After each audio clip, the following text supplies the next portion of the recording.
como el de en medio, el fondo de Alken, un fondo que es activo, un fondo que la casa Alken ha tenido que cerrar los otros dos en vista de que su gestor está acertando y lo está haciendo de auténtica maravilla, y otros dos que son mucho más conservadores y que tienen que ver con perfiles de riesgo mucho más tranquilos. En resumen, si yo tuviera que hablar de este año, y este año hemos escogido, como ven ustedes abajo a la derecha, un barómetro para representar el lema de las conferencias, estamos cambiando a tiempo variable, como el día de hoy. Pues amanece bueno, luego llueve un poco, luego vuelve a llover, luego se tranquiliza. No es verano todavía, es primavera, especialmente en Europa, pero después de la primavera tenemos la certeza de que llega el verano. Y en términos de inversiones esto significa que todavía hay cierto recorrido para activos de riesgo, como es el caso de la renta variable. Muchas gracias.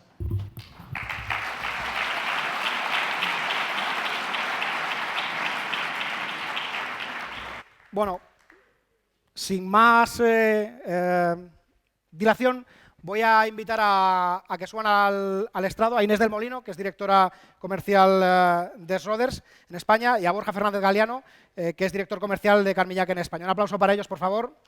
Inés.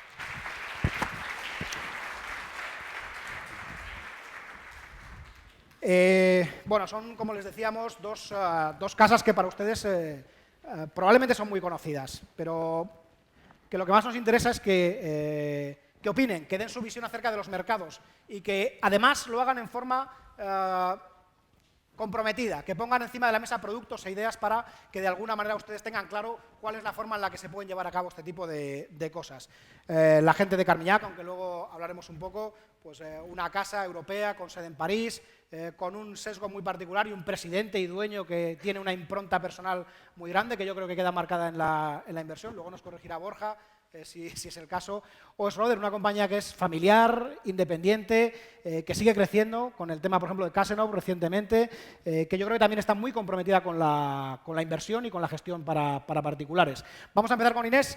Inés, si quieres, yo creo que procede primero antes rematar un poco esos pequeños puntitos que yo he dicho sobre tu casa, qué es lo que sois, y luego empezamos, si quieres, con un poco con los mercados.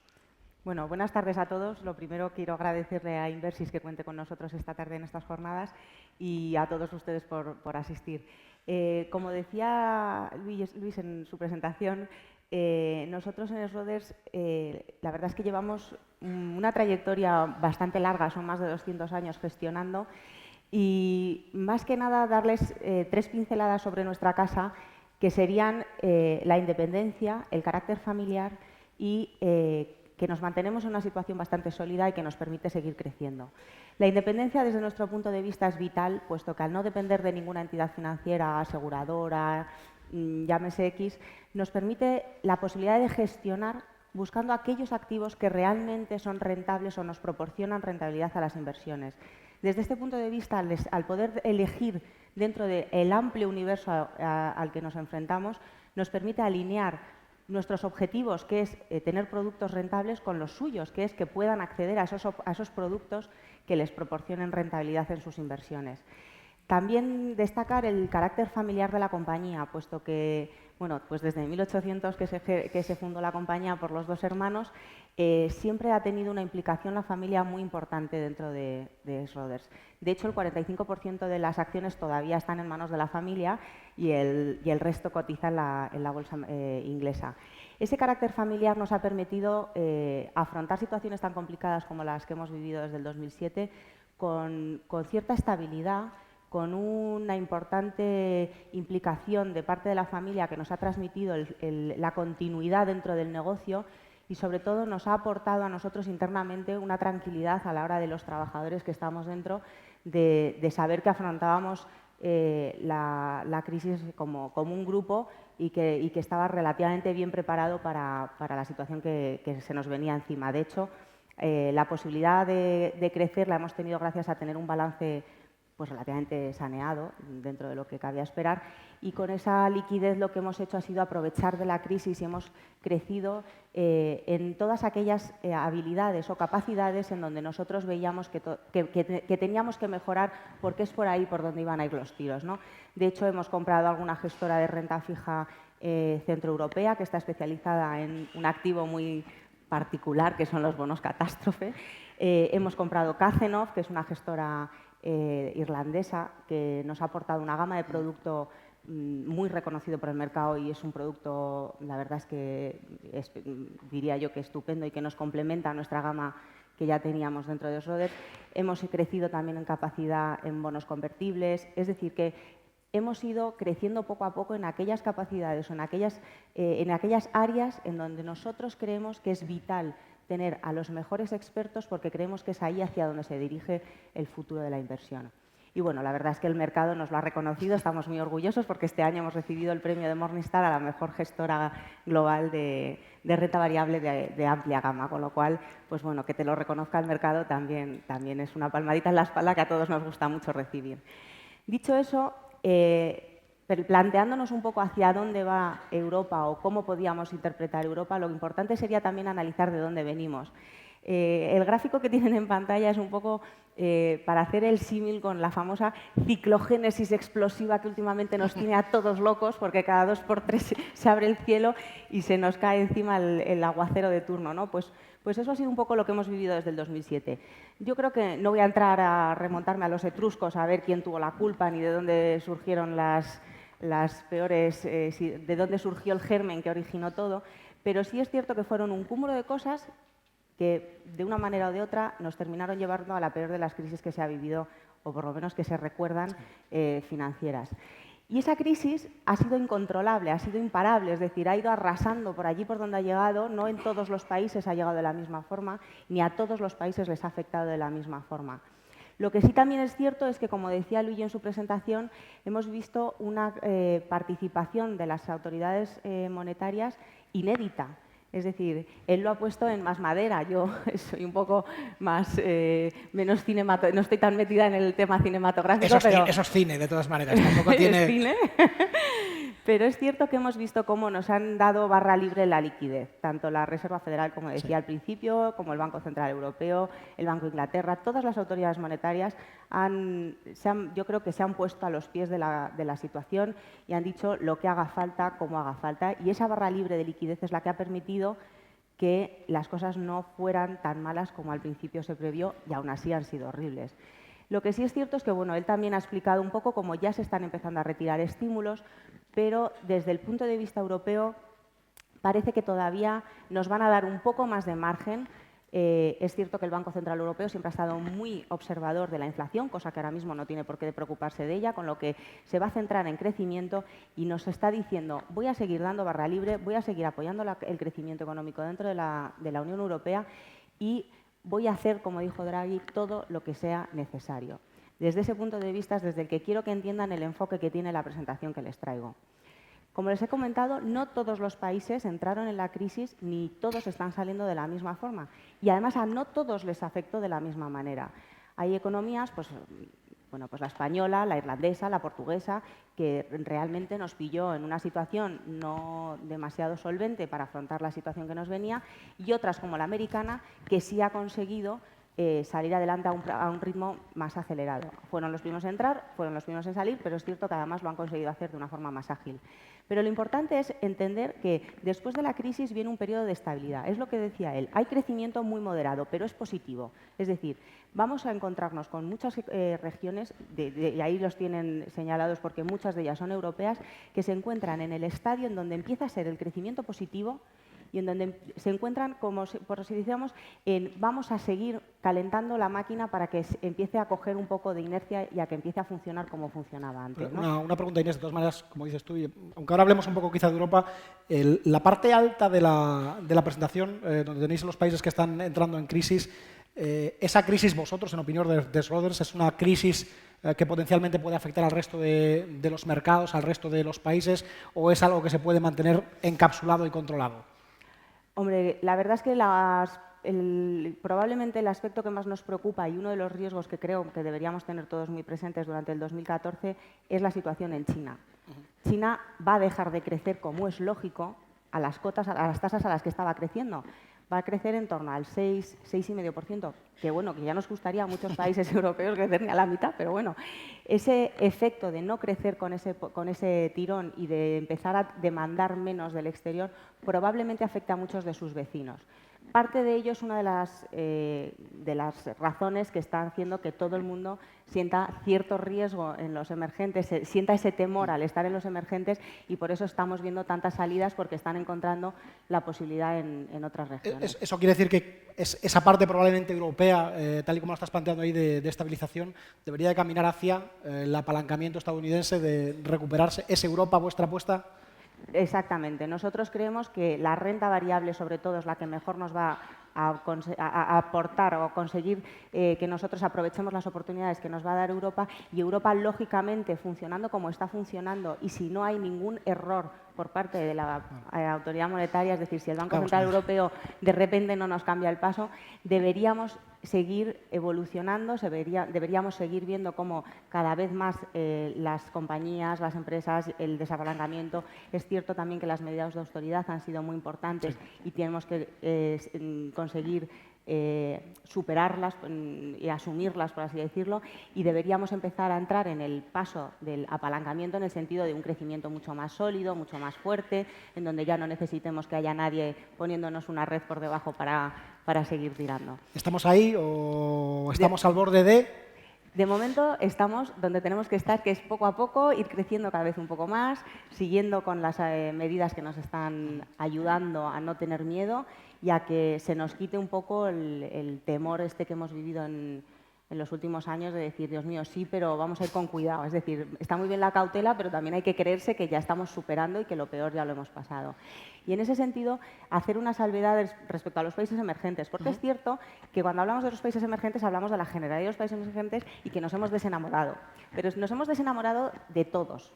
Y hay algunos que todavía son muy buen partido. Buenísimo, algunos. Entonces, ahí sí que me gustaría darles a conocer a un candidato que yo creo que no muchos conocen, que son los países frontera. Los países frontera son 25 países que ahora mismo se encuentran en la misma situación en la que se encontraban los famosos BRICS, incluyendo Sudáfrica, los famosos BRICS hace 15-20 años. Demográficamente tienen todo, los recursos naturales, cuentan con las mayores fuentes de recursos naturales, y los costes unitarios laborales son muy bajos. Nosotros estamos encontrando en esas regiones, en esos países, unas oportunidades de inversión que dan rentabilidades estupendas y elevadísimas. Y a pesar de que el año pasado, el 2013, vimos cómo los países emergentes no hacían más que darnos disgustos en cuanto a rentabilidad, si miran los productos que invierten en los países frontera, siendo emergentes, tienen unas rentabilidades... Son una excepción dentro de toda esa... Exacto. Es, por así decirlo, es un mundo que no está tan analizado, que no está tan demandado, que no ha entrado tanto dinero, por lo cual tampoco está habiendo tantas salidas. ¿Apto para todos? Apto para los que quieran tener exposición a países emergentes, porque no hay que olvidar que son países emergentes, pero son Emiratos Árabes, Qatar, es decir, el peso grande de ese índice lo tienen países que no deberían, que nos suenan a todos estaríamos muy tranquilos, pero invertir a través de un producto más diversificado. Un buen complemento, efectivamente. Exactamente, y a través de gente que esté a pie de calle en las plazas principales donde están estos mercados, pues nos parece que es muy buena idea. Esto es una pequeña salvedad para los países emergentes, para que no se desenamoren de todos del tirón, que hay algunos que todavía están en edad de merecer, como decían antes. Dicho esto, y volviendo a Europa, lo que decíamos antes del crecimiento, bueno, pues aquí lo tienen en gráfico, ¿no? Son los trimestres, cómo han ido creciendo las distintas regiones de la Unión Europea por trimestres, y lo más importante es que los datos del cuarto trimestre han sorprendido al alza. Hemos visto cómo países como Alemania han crecido al 4%, España ha crecido al 0,3%, Francia ha crecido al 0,3%, Portugal ha crecido al 0,5%, dándonos una muy buena sorpresa a todos después del dato del tercer trimestre. Es decir, que incluso los periféricos estamos empezando a podernos comportar, o sea, estamos comportándonos ya como los países centrales. Y estamos, algo más normal, ¿no? Exacto, estamos empezando a jugar otra vez en la liga de los mayores, que nos tenían ahí un poco aparcados a todos. En segunda estaban castigados. Nos habían bajado a segunda, y eso que yo no sé de fútbol, pero creo que nos están subiendo a primera poco a poco. Dicho esto, también lo ha comentado Luigi en su presentación, no solamente son los datos del PIB, que van con muchísimo retraso en la publicación de ellos, sino que las encuestas, es decir, lo que transmiten los empresarios a los que se les pregunta y los consumidores, es que cada vez están viendo mejor la situación europea. No solamente nos han inyectado dinero, no solamente nos han inyectado medidas, sino que también nos están inyectando confianza, que es básico, porque uno de los principales problemas que hemos tenido en esta crisis fue la crisis de confianza, es decir, nadie se creía ya nada. Con lo que empezar a ver cómo poco a poco en las encuestas de pie de calle, es decir, la sensibilidad que se está empezando a tener empieza a ser positiva y no hay que olvidar que los datos del PMI, una vez que superan los 50 puntos, quiere decir que estamos empezando a entrar en un periodo de expansión, es decir, que empezamos a entrar en un ciclo en donde realmente las cosas empiezan a funcionar. Nosotros, creemos también que es importante destacar, como he dicho al principio, que han sido muchas las medidas que se han implementado en los países europeos, no fáciles ni populares, podríamos calificarlas hasta de dolorosas, ¿no? Las medidas de austeridad no le gustan a nadie, pero hay que implementarlas, son necesarias y además llevan intrínseco un factor muy negativo para las propias medidas, que es el factor tiempo, es decir, llevan bastante tiempo hasta que se ve o se traduce en un resultado. Bueno, pues el resultado empezamos a verlo en los costes unitarios laborales, es decir, empezamos a ver cómo efectivamente estamos consiguiendo ser más productivos, que era el principal punto que nos sacaban de todos en nuestras auditorías, es que Europa no es productiva. Bueno, pues gracias al cinturón que nos han hecho apretarnos y gracias a todo lo que nos han hecho pasar, digo nos han hecho pasar porque son medidas que nos obligan a implementar, al final lo importante es que están teniendo su resultado, ¿no? Con lo que el sacrificio no ha sido en balde. Y además, yendo un poco a cómo se está viendo desde el universo, hacia dónde se mueven los flujos de capital, una vez más comparto con Luigi lo que ha comentado. Vimos durante toda la crisis cómo la gente destinaba sus inversiones o se buscaba la rentabilidad en los países emergentes porque crecían, estaban un poco al margen, no sufrían la misma crisis que nosotros. Bueno, pues una vez que en Occidente parece que las cosas se empiezan a solucionar, se sale el dinero de los países emergentes y empieza a entrar en Occidente. Es prácticamente la sensibilidad que tienen los países emergentes entre sus mercados y los flujos de capitales es pero milimétrica, es decir, cuando sale el dinero las bolsas emergentes caen y cuando entra el dinero las bolsas emergentes suben. Correcto. Eso es así.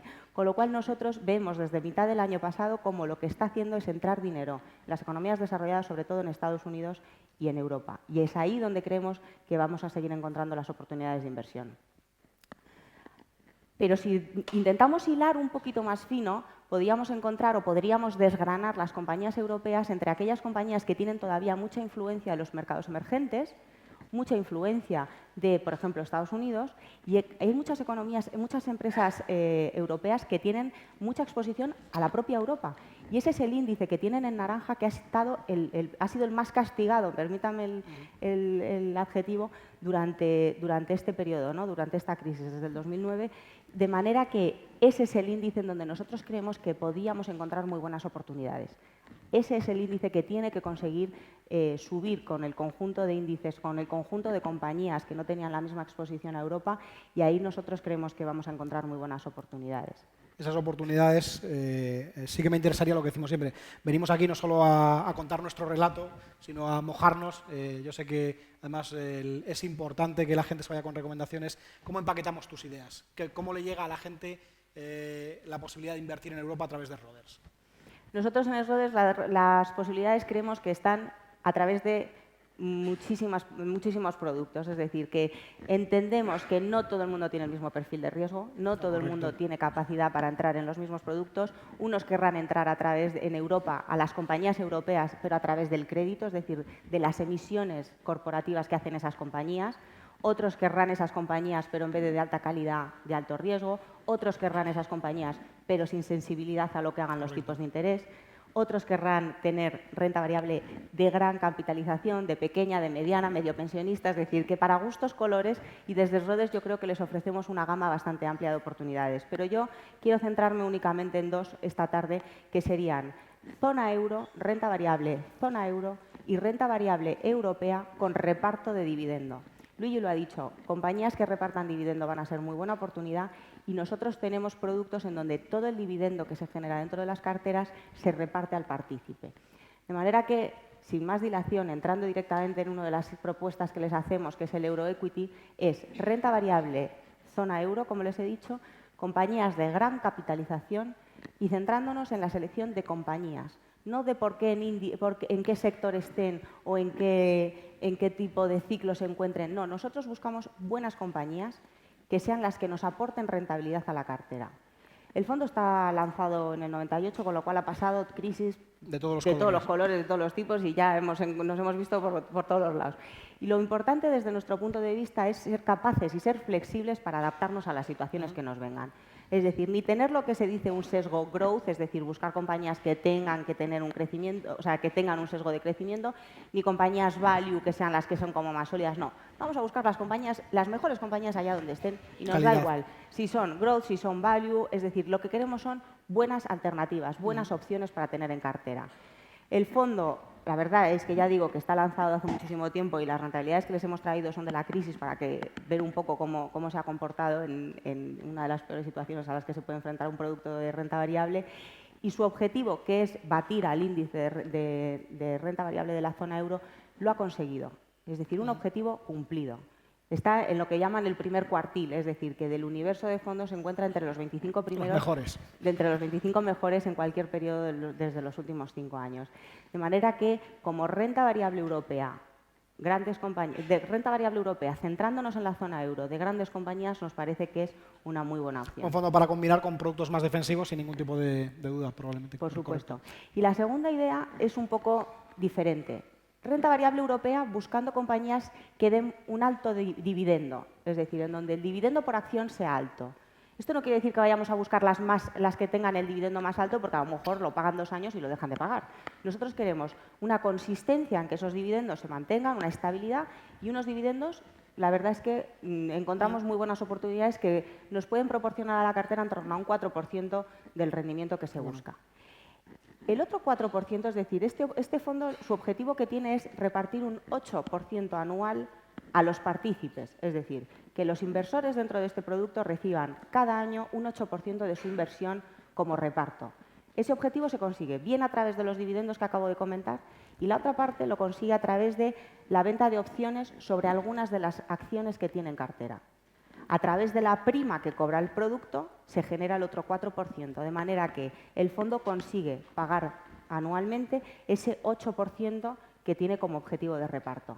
Objetivo que se ha cumplido desde el lanzamiento y el fondo se lanzó en el 2007. Es decir, que también el pobre ha tenido que pasar la situación la más de complicada. Pero es importante reconocer que han sido capaces los equipos que gestionan el producto de repartir ese 8% a los partícipes. El reparto es trimestral y siempre se ha cumplido el objetivo.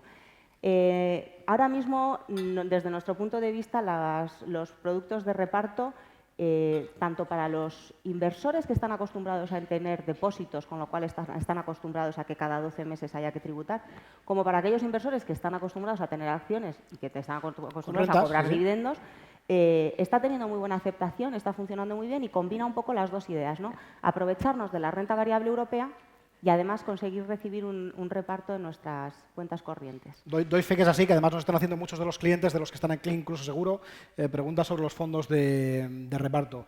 Inés, muchísimas gracias. Yo creo que las ideas han quedado muy claras. Vamos ahora a pasar a Borja, el mando. Borja Fernández Galieno, director comercial de Carmiñac. Borja, ¿qué tengo que decir de tu casa para que la gente que no lo conozca sepa perfectamente lo que es? Bueno, muchas gracias, Juan Luis. Gracias a Inversis por darme la oportunidad de hablar delante de todos ustedes y, sobre todo, gracias a ustedes por estar hoy aquí.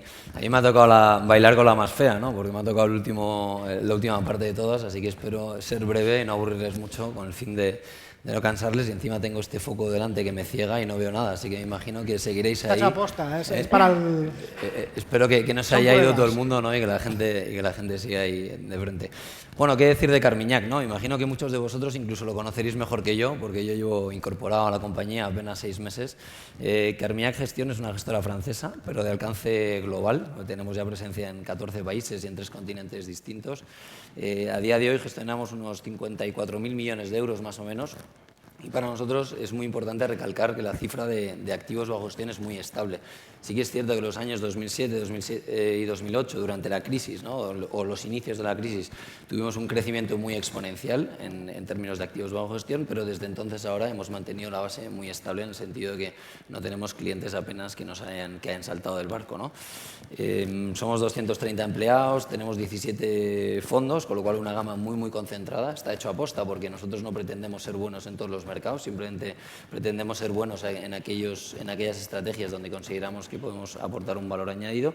Y me gustaría recalcar dos cosas en cuanto a la filosofía de Carmiñac. La primera de todas, Inés ya ha hablado de este tema, pero es la independencia. Nosotros no tenemos el 45%, como decía Inés, nosotros tenemos el 100% del accionariado, está en manos de los empleados de la compañía, en el sentido de que no tenemos ningún socio estratégico, pero ni siquiera nadie que pueda participar en la gestión de la compañía a través de una participación comprada en bolsa. Nosotros somos 100% independientes. Y por otro lado, en nuestro ADN está la transparencia, ¿no? Yo creo que somos de las pocas casas, y me corregirá Juan Luis si me equivoco, pero yo creo que somos de las poquitas casas que hacemos informes semanales del fondo, ¿no? Lo doy fe y lo lee la gente, o sea que... Y me imagino que lo conoceréis, ¿no? Bueno, pues eso en cuanto a Carmiñac gestión, me parecía... Sí, ahora, como yo me la conozco, lo que sí que lo que les va a contar ahora Borja tiene que ver algo con lo que yo creo que es un buque insignia para vosotros dentro de la casa, que es Carmiñac Patrimoine, que es un fondo, yo creo que todos lo conocen probablemente, seguro que en el ámbito profesional, y que yo creo que, como todos los que habéis tenido éxito durante muchos años, había mucho competidor, no es el caso de Inés, esperándoos para a la vuelta de la esquina para intentar meteros mano en un año que ha sido, pues yo creo que difícil, pero sí que me gustaría que me contases cómo estáis viendo vosotros el producto desde dentro de la casa, cómo está evolucionando.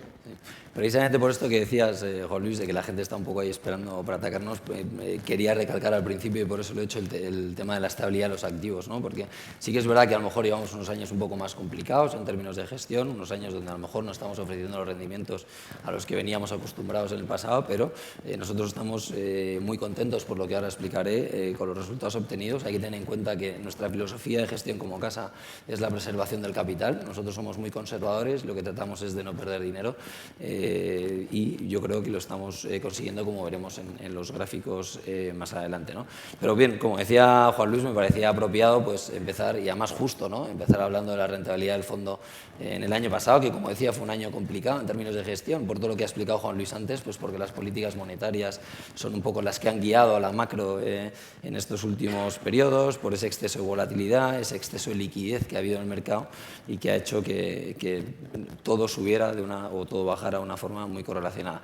Nosotros, como veis en los gráficos, dividimos el año en tres fases muy bien diferenciadas. La primera fase comprende los 5 primeros meses del año, donde nosotros habíamos reposicionado la cartera, ¿no? Veníamos de unos años muy complicados de crisis y en el año 2012, en verano, como ha comentado Inés, cuando el señor Draghi salió a la palestra y dijo aquella frase de que haría todo lo posible por salvar al euro, nosotros a partir de ahí ya empezamos a tomar un poco más de riesgo en el mercado. Como decía, reposicionamos la cartera y tuvimos un arranque bastante interesante. Como ven ahí, teníamos un 7% de rentabilidad por encima del índice y luego vino el famoso discurso del señor Bernanke, que si recuerdan además no fue un discurso en virtud de una reunión de la Reserva Federal, sino que fue un discurso que pronunció delante del Senado.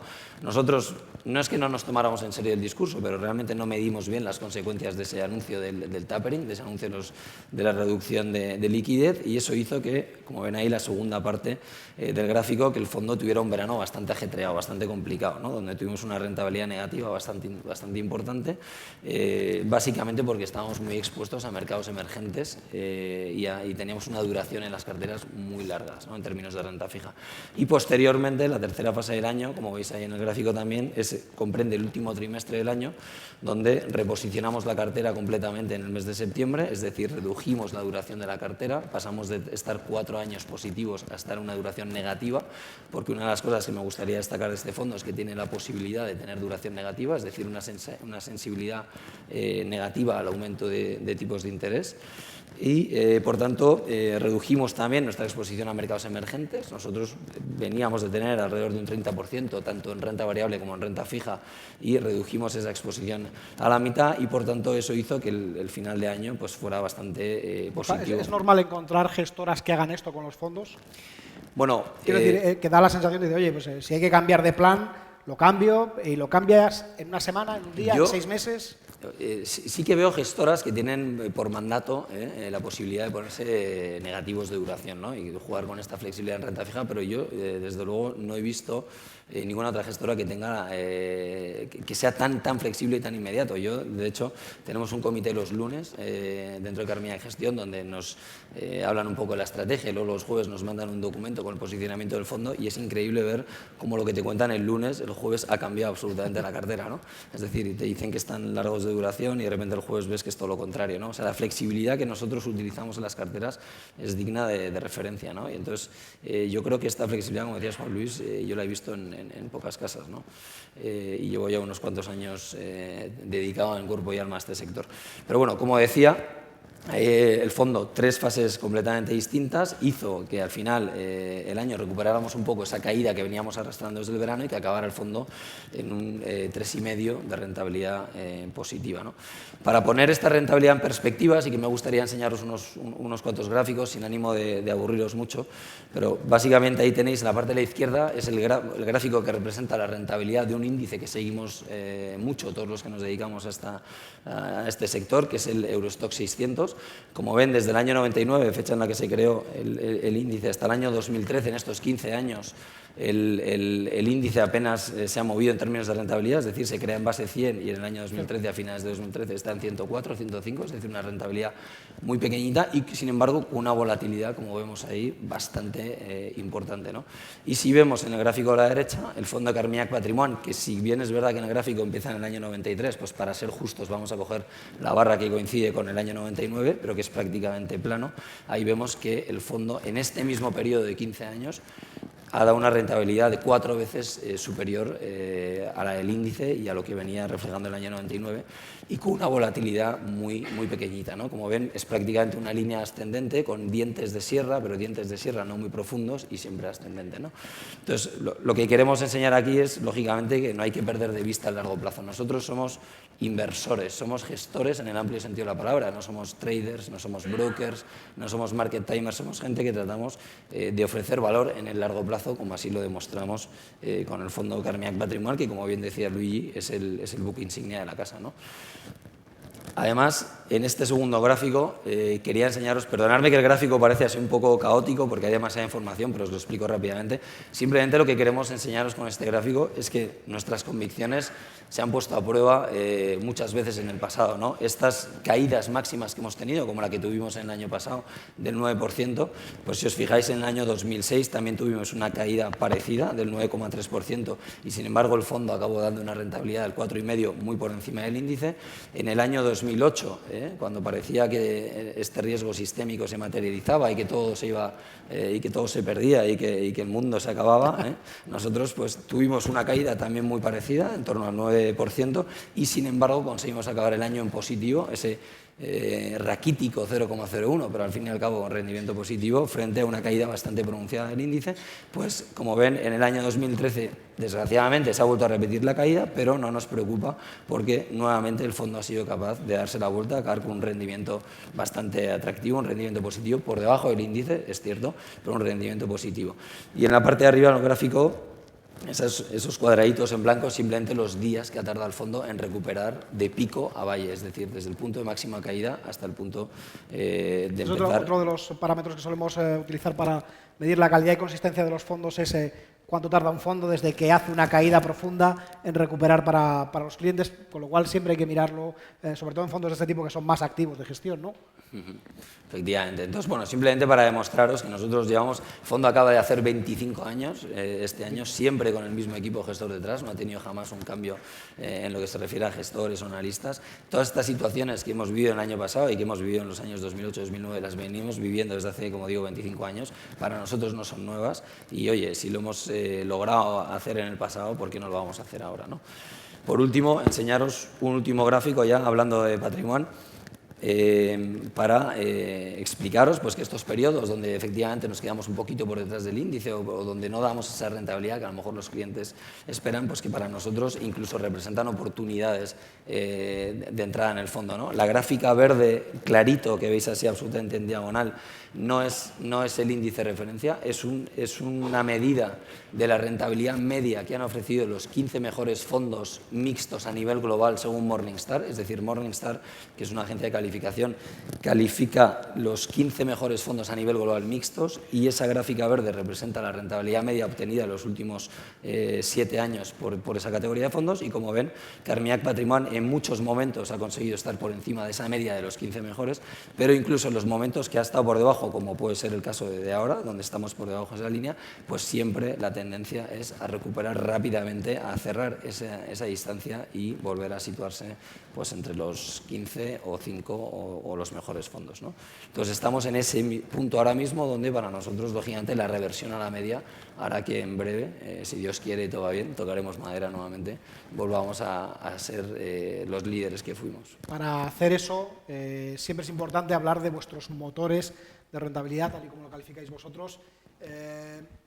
¿Cuál es vuestra visión del año 2014? ¿Qué creéis que os va a aportar rentabilidad el año que viene? Efectivamente.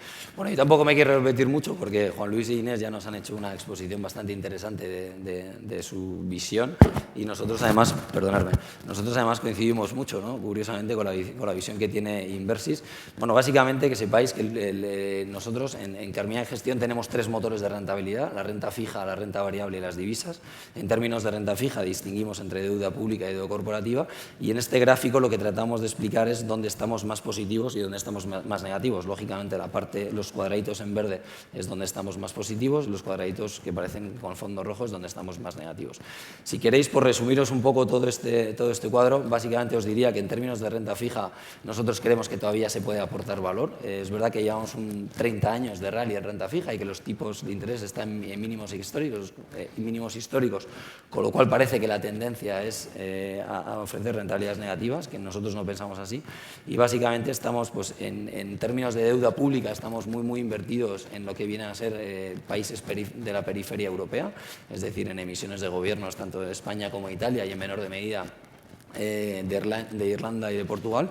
¿Por qué? Porque pensamos que estos países, como venimos viendo en los últimos años, pues tenían que converger en términos de tipo de interés. El diferencial de crédito, lógicamente, se ha estrechado muchísimo, y por tanto nosotros ahí hemos sido capaces de aportar valor, con lo cual estamos muy invertidos en lo que viene a ser deuda periférica, como decía. Pero la diferencia es que si bien antes invertíamos en la parte más corta, porque teníamos mucho miedo a que hubiera, no me atrevería a decir un impago, pero sí que algún susto, ¿no?, por el camino, ahora ya estamos muchísimo más tranquilos y con esta clase de activo dentro de la cartera, y por tanto lo que estamos haciendo es alargar los vencimientos, ¿no? Estamos pasando a invertir en la parte de 2-5 años a invertir más en la parte de la curva 7-10 años, y si bien estamos muy positivos en deuda pública europea, no es así en deuda pública americana, ¿no?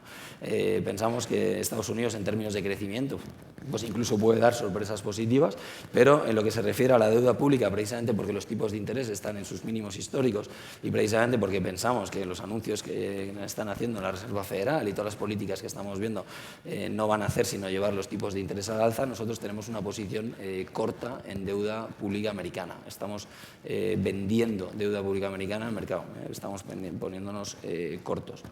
En términos de deuda corporativa, sí que nuevamente estamos muy invertidos también en la parte europea. Ahí lo que estamos haciendo, si queréis, es bajar un escalón dentro de lo que es el universo de grado de inversión. Es decir, estamos pasando de invertir en los AAA, AA, a invertir más en los triple B, single A o solo A. Calidad razonable. Razonable, efectivamente. Y, sobre todo, metiendo mucha deuda corporativa de bancos. Estamos invirtiendo mucho en bonos financieros porque pensamos que los bancos ya han hecho la mayoría de los deberes, se han reestructurado con todos los mecanismos que estamos poniendo en marcha en Europa, el mecanismo de estabilidad, el mecanismo de resolución, la supervisión por parte del Banco Central. En fin, creemos que los bancos ya están más que saneados. Ahora veremos si el tiempo nos da la razón en los test de estrés que haremos a finales de año, pero nosotros estamos muy confiados de que va a ser así, y por tanto estamos invirtiendo en bonos financieros europeos, y en la parte americana estamos invirtiendo en bonos de alto rendimiento. precisamente porque pensamos que tiene que haber una compresión de los diferenciales de crédito. En términos de divisas, bueno, las divisas sí cabe la parte más complicada, ¿no? Porque nosotros, como bien decía antes, somos gestores y analistas, pero lo que no tenemos es la bola de cristal. Y entonces, bueno, ahí tenemos una posición neta vendedora, es decir, estamos negativos con el yen, precisamente porque pensamos que las políticas económicas en Japón están funcionando y van a hacer que la economía salga del bache, pero esto perjudica a la divisa y por tanto estamos negativos sobre el yen. Tenemos una visión en la casa estratégica larga sobre el dólar. Esto es probablemente la parte que más nos ha perjudicado en estos últimos 12-24 meses, y a pesar de que la hemos reducido considerablemente, seguimos teniendo esa visión, esa estrategia a largo dólar, porque pensamos que el diferencial de tipos tiene que beneficiar al dólar frente al euro y porque pensamos que el euro, si se sigue apreciando mucho, pues hará que el Banco Central Europeo tenga que actuar y lo vuelva a poner un poco en su sitio. Y finalmente, hablando un poco de renta variable, nosotros deciros que en Carmignac Patrimoine, que es el fondo que replica un poco la estrategia macroeconómica de la casa, que sabéis que puede estar entre un 0 y un 50% invertido en renta variable, ahora mismo estamos invertidos a tope, ¿no? Como decía Juan Luis, estamos ahí echando madera. ¿Estáis positivos para la renta variable hoy, por lo menos? Hoy en día estamos muy positivos. De hecho, estamos muy positivos con los activos de riesgo en general, ¿no? Pero más positivos en la parte americana y en la parte europea, es decir, porque creemos que hay una desincronización de ciclos a nivel global y pensamos que Estados Unidos y Europa están mucho mejor posicionados que otras regiones y por tanto estamos invirtiendo ahí, a pesar de que en Estados Unidos, si lo miramos por valoración, puede parecer que está un poco caro, pero tenemos mucha visibilidad en términos de compañías, en fin, somos muy positivos. Y en países emergentes, que no he comentado hasta ahora y que es un poco el área de activo, ¿no? que más nos ha beneficiado en los últimos años, sí que es verdad que en esta primera fase del año 2013 estamos muy invertidos y nos fue muy bien. Cuando el señor Bernanke salió a hablar, nosotros redujimos, como he dicho anteriormente, la posición a la mitad, pero no queremos bajar de ahí. Es decir, a nosotros estructuralmente los países emergentes nos siguen gustando. Pensamos, como decía Inés, que hay que hacer una clara diferenciación, ¿no? entre unos y otros. Ya no se puede invertir en países emergentes a nivel global, sino que hay que ir mirando país por país, porque hay unos países, pues lógicamente, donde los déficits por cuenta corriente están disparados, países que dependen más de la financiación exterior, países donde el crédito al consumo ha penetrado masivamente y donde ya creemos que tiene poco recorrido, y hay otros países donde es todo lo contrario, ¿no? Países que están haciendo reformas, países que están mucho más digamos, alineados con el ciclo, ¿no? Para ponerlo así blanco sobre negro, pues estamos invirtiendo pues mucho en México, nos gusta mucho como país, estamos invirtiendo mucho en China, que aquí creo que sí que hay una divergencia con mi compañera de Rhodes, pero nosotros estamos muy positivos con la economía china porque nos creemos que las reformas que anunciaron en noviembre pues que las van a llevar adelante. Es verdad que hay que ver cómo las van a implementar, pero nosotros estamos muy confiados de que todas estas reformas a nivel administrativo, fiscal, social, pues van a hacer que la economía mejore. Y el hecho de que dependan menos de la inversión y más del consumo interno, pues creemos que también es algo que va a favorecer. Y estamos invirtiendo también en India, pero hemos eliminado pues toda la parte de Brasil, toda la parte de Turquía, toda la parte de Sudáfrica, todos estos países pues un poco más, efectivamente. Estamos discriminando mucho. Y la otra parte que os quería comentar, simplemente en deuda emergente, uno de los grandes cambios que yo he vivido en Carmignac este año es que estamos invirtiendo mucho más en en moneda externa que en moneda local. Históricamente nosotros nunca habíamos cubierto la divisa, siempre estamos invirtiendo en países emergentes en moneda local y es verdad que ahora por fundamentales pues lo vemos menos claro y estamos invirtiendo más en moneda externa que en moneda local, ¿no? Esto es un poco así a grandes rasgos la visión, luego seguro que tendremos tiempo de comentarlo. Borja, y para terminar, sí que me gustaría que has tocado el tema de la renta fija. Es un producto que no tiene que ver con lo que hemos hablado hasta ahora, ni siquiera con el patrimonio. El Capital Plus, un producto vuestro que está centrado evidentemente en la parte más defensiva.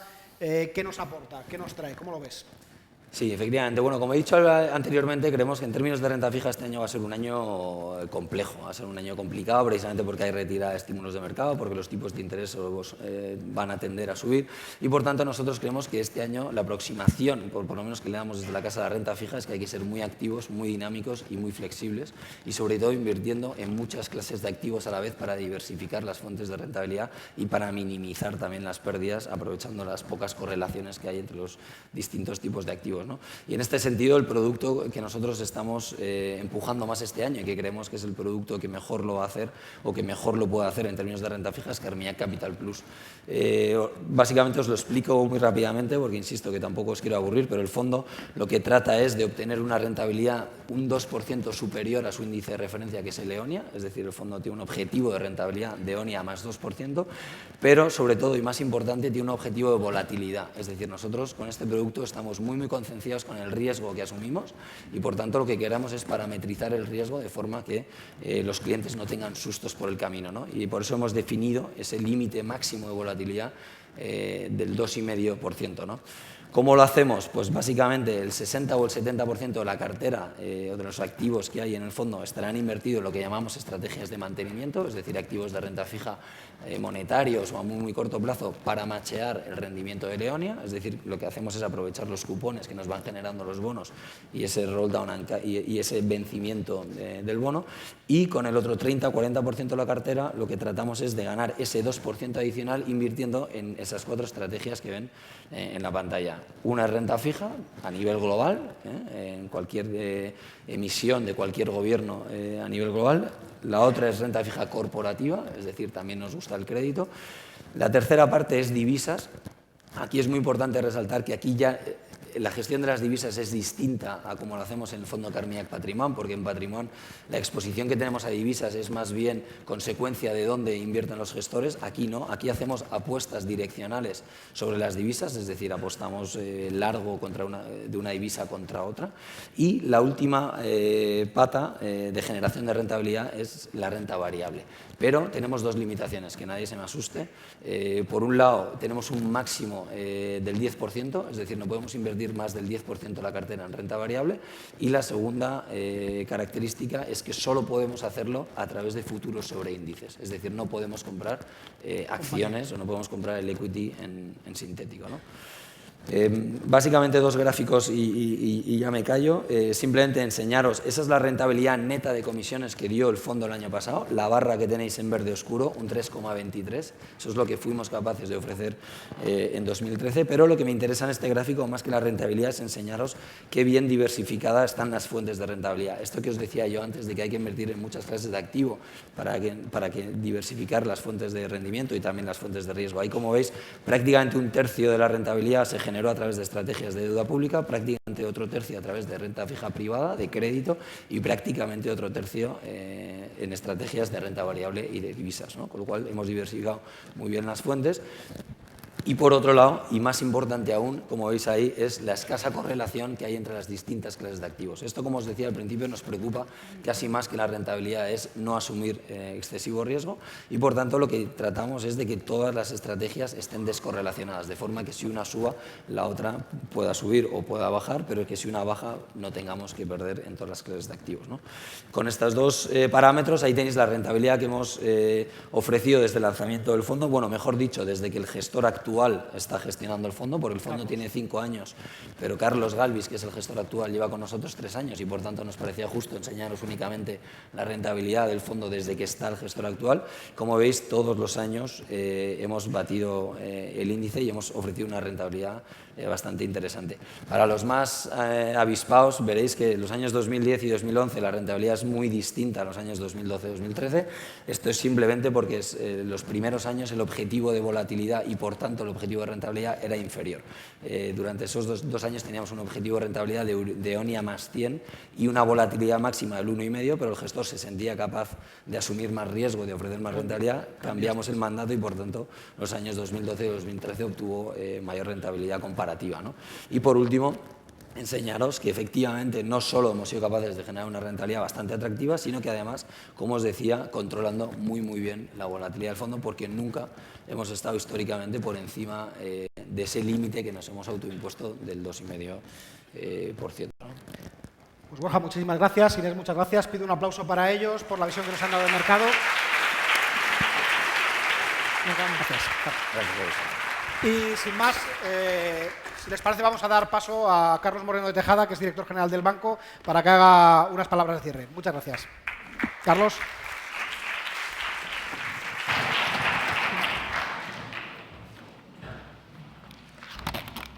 Muy buenas tardes a todos. muchísimas gracias por estar aquí con nosotros hoy. Muchas gracias, Borja, que no sé dónde estás, te veo por allí. Siento lo del foco, que no veías nada, pero comprende y disculpo al equipo de Inversis que ponga los mejores focos en Inés. Nos perdonarás. Lo que sí te tengo que decir es que, y algo está cambiando aquí, me gusta mucho que se empiece una conferencia diciendo lo he hecho mal el año pasado. Y eso creo que tiene un gran mérito y tenemos que agradecerlo. Esto es uno de los principios que tenemos que movernos en el futuro. Luego, la inversión no es a corto plazo, los fondos se mueven bien a largo plazo. Es muy interesante escuchar esto hoy. Muchas gracias, Juan Luis. Tampoco sé por dónde estás.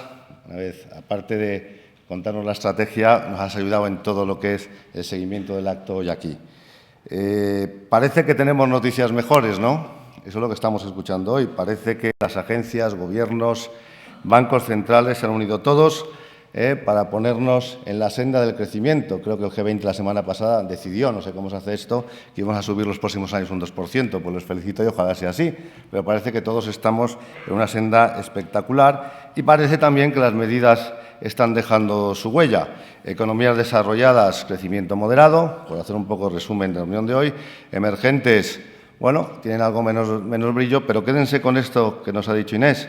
Países frontera.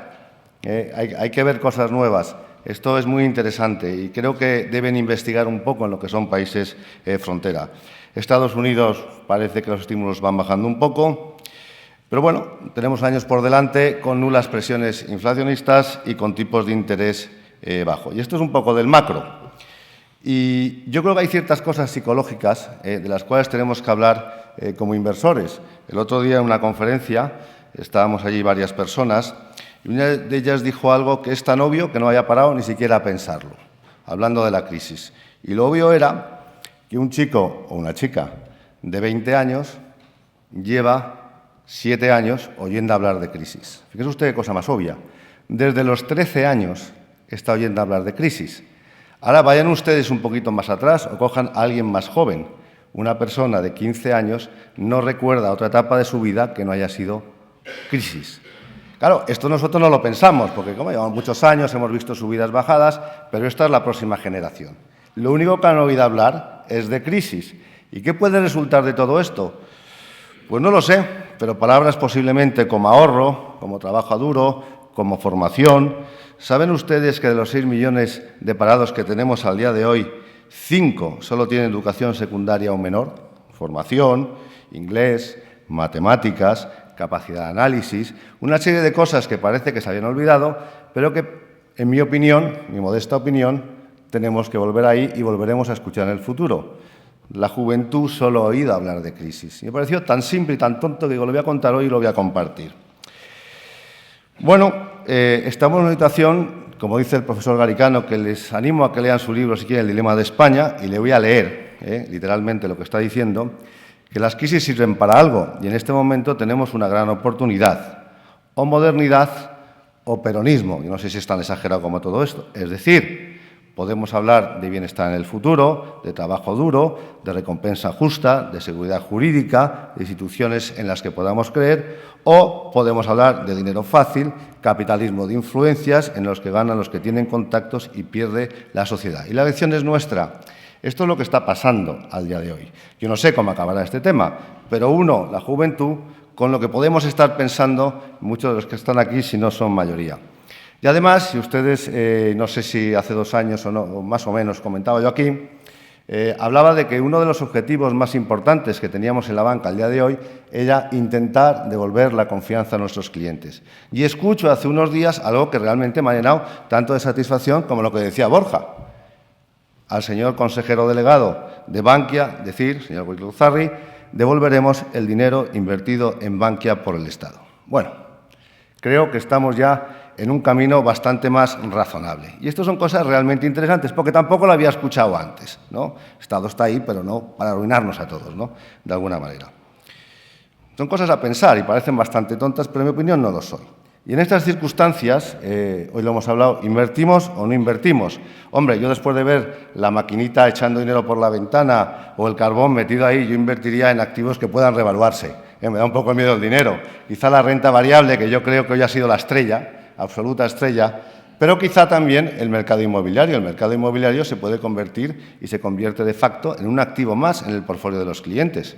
Y esto es importante también pensarlo. Ahí está, no hay que comprarse una casa obligatoriamente. Se pueden hacer cosas. El grupo ha cerrado ahora un producto inmobiliario a 5 años muy interesante que invierte en estos activos inmobiliarios. Esto es un activo más que tenemos. Pero yo, que tengo cierta edad ya y que ya he visto también alguna crisis, no soy como el de los 20 años, sigo pensando que hay que mirar datos importantes. Y hay que mirar si el crecimiento es sostenible. Hay que mirar los beneficios de las empresas y los márgenes empresariales. Hay que mirar cómo se gestionan los países. Hay que mirar una serie de cosas que yo no me dejaría de lado y no me olvidaría tan rápido de todo lo que ha pasado. Ahora, todos a invertir, con tranquilidad, y hay que mirar una serie de datos realmente importantes.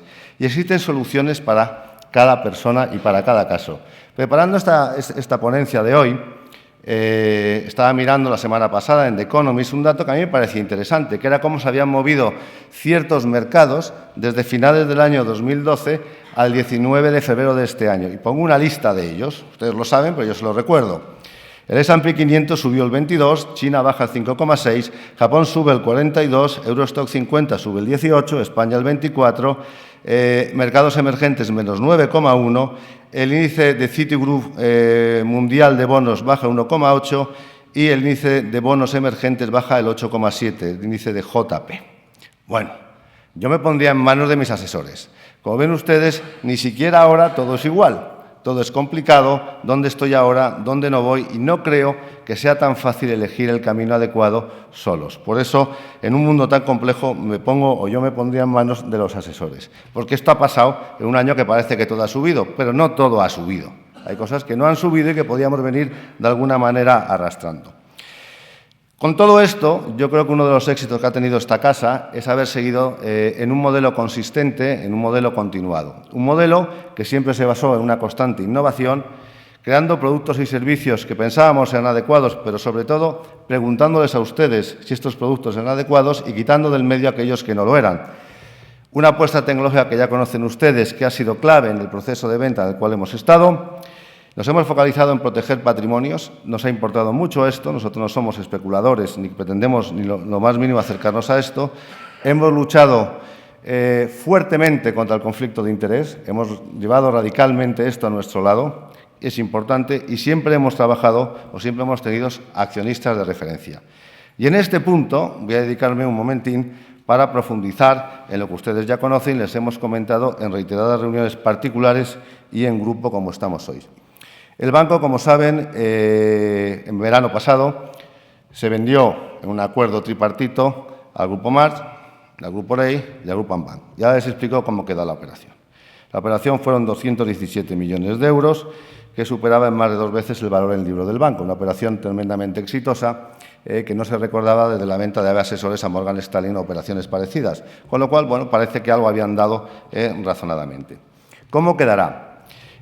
Banca March y el Grupo Rey se quedarán con la plataforma tecnológica, el negocio tecnológico que en ese instante tenía Inversis, de outsourcing financiero, simplemente focalizado en producto financiero. Y Ambank ha comprado, o se quedará, y se le traspasarán todo el negocio de banca de gestión de patrimonios o banca privada, como ustedes lo quieran llamar. Esta operación está previsto que después de las autorizaciones administrativas, legales y la misma complejidad de la operación, piensen ustedes que el Banco de Sabadell se felicita por tardar un año en hacer una integración de una compañía. Esta es una operación más complicada y se quiere hacer en 6 o 8 meses. Cuando esto se produzca, toda la gestión de patrimonios del grupo pasará a estar en el Grupo Ambank, del cual, y yo creo que conviene que nos vayamos familiarizando de cómo es o de qué estamos hablando, les voy a dar algunos datos.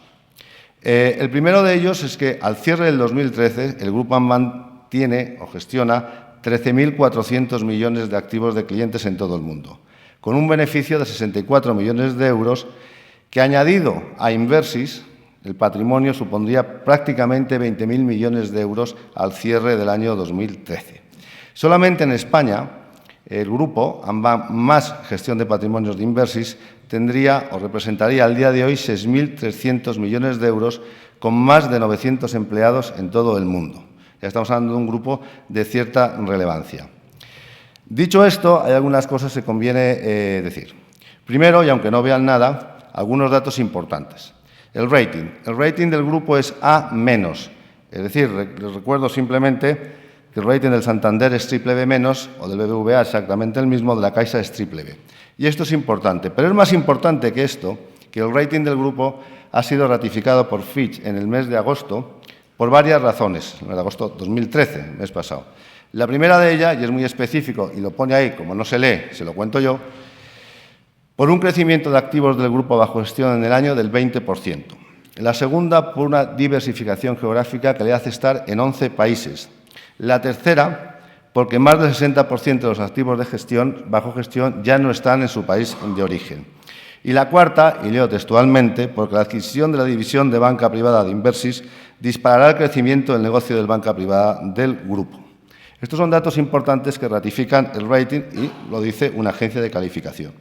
Además, cuando el proceso de decisión, como les digo que llevará unos meses, esté culminado, les voy a poner una gráfica del posicionamiento en banca privada o gestión de patrimonios en España. Número 1, Santander.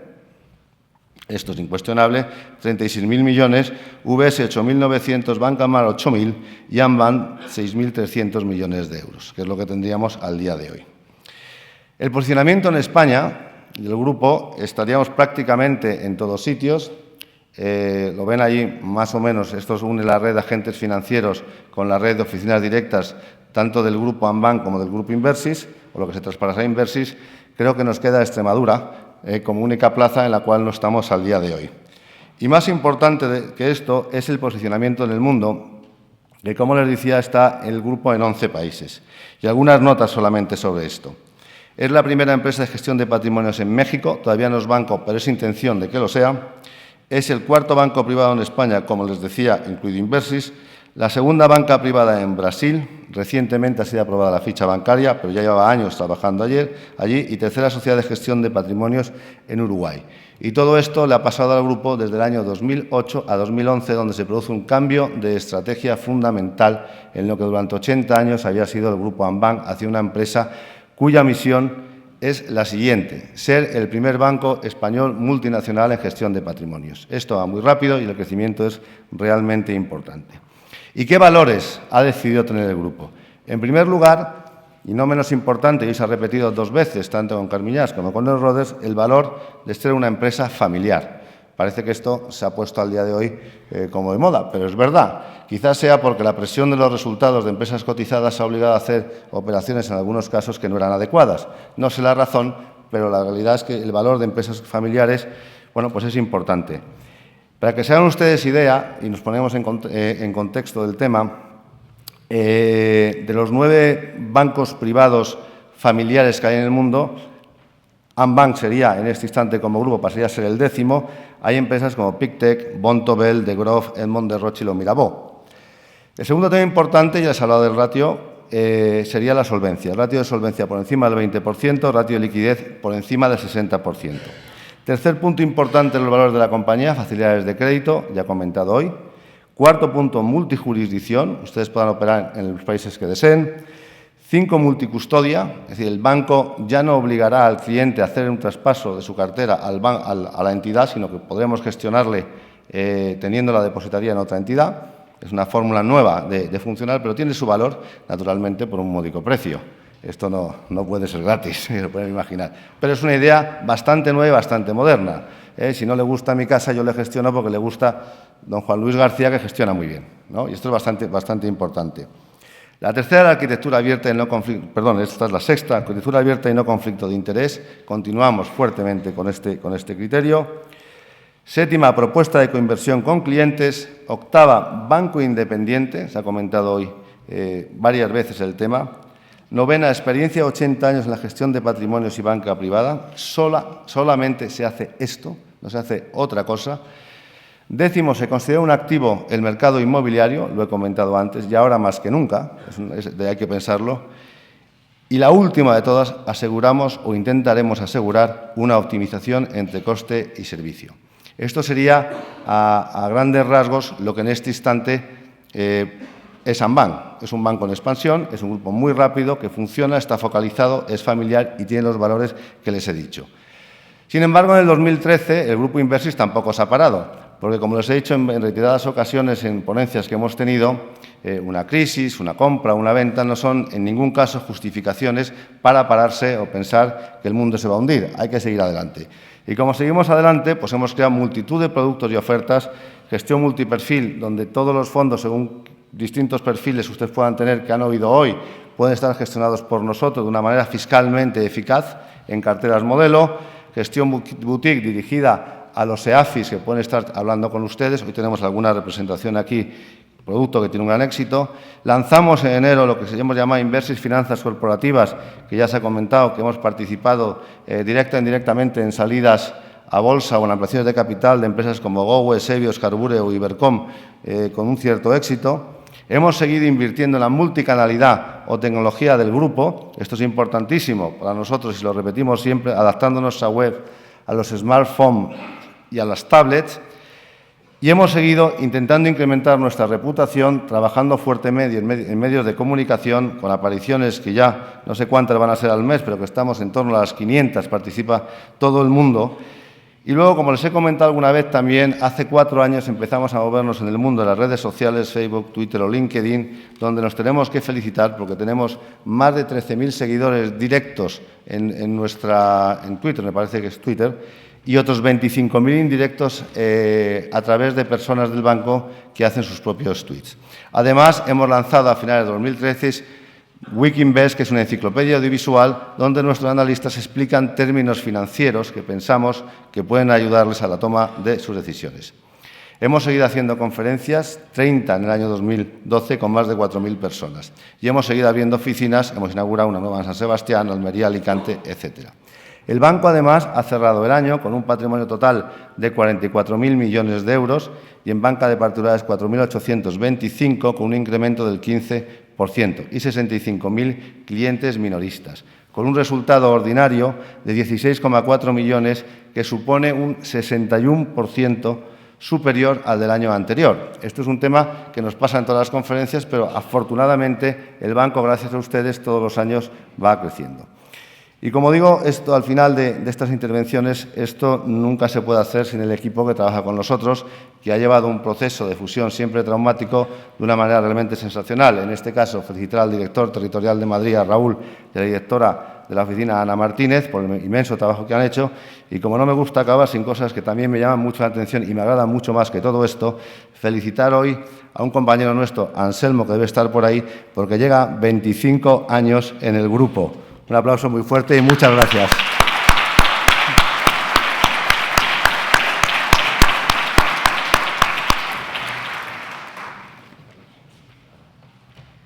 Bueno, gracias Carlos, gracias Inés, gracias Borja, gracias Juan Luis y sobre todo gracias a ustedes. Gracias a ustedes por venir, acompañarnos. Y bueno, aquí vemos clientes que ya nos han acompañado en este viaje y gente que todavía no es cliente, que les invitamos a subirse a este tren, que creo que para nosotros al menos es maravilloso. También me gustaría dar las gracias a todos aquellos que nos están viendo por internet, a través de streaming, que vemos que cada conferencia crece su número.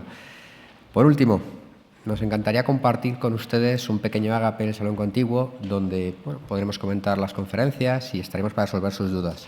Como siempre, estamos a su disposición en la oficina de Madrid, en Ortega y Gasset. Aquí tenemos gran representación de la oficina, capitaneados por Ana Martina, directora, Odette Miranda, o Anselmo, que ya se ha llevado muchos aplausos hoy, se los merece. Y también, lógicamente, a toda nuestra red de agentes, que también hay alguna representación nutrida hoy aquí, que desde nuestro punto de vista contamos con una de las mejores redes de agentes que hay en España. Muchísimas gracias a todos por venir y hasta la próxima.